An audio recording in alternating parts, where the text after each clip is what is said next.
Hi guys, இப்போ trip part 2 already நம்ம வந்து பார்ட் 1 வந்து அப்லோட் பண்ணியிருக்கோம். பார்க்காதவங்களாம் போயிட்டு பாருங்கள். ஸோ நம்ம வந்து ஈப்போவில் வந்து 2 days 1 night வந்து ஸ்பெண்ட் பண்ணியிருந்தோம். ஸோ நாங்கள் ஃபர்ஸ்ட் டே போனது இந்த இடம் தான். இந்த இடத்தோட பேர் வந்து பார்த்திங்கன்னா டாசிக் செர்மின். டாசிக் செர்மின்னா என்ன அர்த்தம்னு பார்த்தீங்கன்னா, டாசிக்னா வந்து குளம், ஸோ செர்மின்னா வந்து கண்ணாடி. ஸோ இந்த இடத்தோட பேர் வந்து கண்ணாடி குளம்.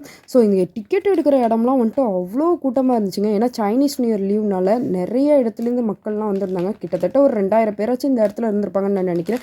டிக்கெட் எடுக்கிறதுக்கு மட்டுமே நாங்கள் வெயிட் பண்ண டைம் பார்த்திங்கன்னா ஒரு 2 hours ஆச்சும் இருந்திருக்கோம். அவ்வளோ கூட்டம், சரியான வெயில் வேறு ஒரு பக்கம். இது தாங்க டிக்கெட் கவுண்ட்ரு. ஸோ ஒரு ஆளுக்கு டிக்கெட் வந்து 30 ரிங்கெட் அப்படின்ற மாதிரி சொல்லியிருந்தாங்க.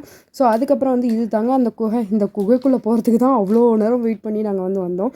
ஸோ இது வரைக்கும் நான் வந்து இந்த கேவுக்குள்ளெலாம் போனதில்லை. ஸோ இதுதான் ஃபஸ்ட் டைம். பார்க்கும்போதே கொஞ்சம் பயமாக இருந்துச்சு. என்னடா இவ்வளோ இருட்டாக இப்படி இருக்குதேடா, இப்படி தான் இருக்குமோ அப்படின்ற மாதிரிலாம் இருந்தது. ஸோ அப்படியே பீதியிலே உள்ளுக்கு போயிட்டு இருந்தோம். ஸோ அங்கே போயிட்டு பார்த்தீங்கன்னா லைஃப் ஜாக்கெட் வேறு கொடுத்தாங்க. எதுக்குடா லைஃப் ஜாக்கெட் கொடுக்குறாங்கன்னு பார்த்தா அப்போ தான் என் ஹஸ்பண்ட் சொல்கிறாங்க, இது வந்து போட்டில் தான் போய் பார்க்கணும் அப்படின்னு சொன்னாங்க. ஸோ அதை கேட்ட உடனே ஆஹா என்னமோ ஆக போதுரா அப்படின்ற மாதிரி ஒரு பயத்திலே இருந்தோம். ஸோ இதெல்லாம் வந்து என் அக்கா பசங்க. ஸோ எல்லோரும் சிங்கப்பூர்லேருந்து வந்திருந்தாங்களா. ஸோ எல்லாருக்கூடயும் சேர்ந்து போயிருந்தோம். பீதியை வெளியில் காட்டக்கூடாதுன்னு சொல்லிட்டு நாங்களாம் அப்படியே செல்ஃபி எடுத்துக்கிட்டு இருந்தோம். ஸோ அதுக்கப்புறம் பார்த்திங்கன்னா இங்கே வந்து பிரிட்ஜெலாம் இருந்துச்சு. ஸோ அந்த பிரிட்ஜில் தான் வந்து நடந்து போனோம். இவர் வந்து இன்ஸ்ட்ரக்ஷன் கொடுத்துட்டு இருந்தார், எப்படிலாம் உட்காரணும், உங்கள் குரங்கு வேலைலாம் இங்கே காட்டக்கூடாது அப்படின்ற மாதிரிலாம் சொல்லிட்டு இருந்தார்.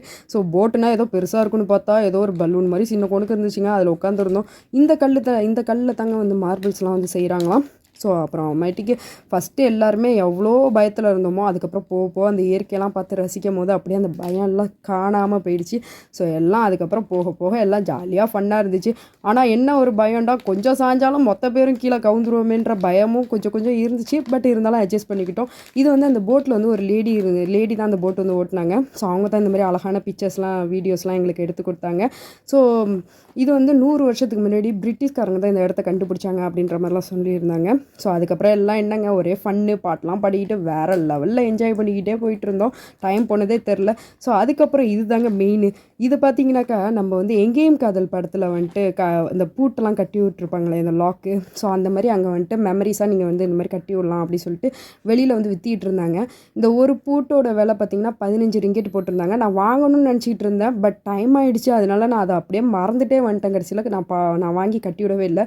ஸோ இதெல்லாம் தான் நாங்கள் அங்கே எடுத்த பிக்சர். டாடா.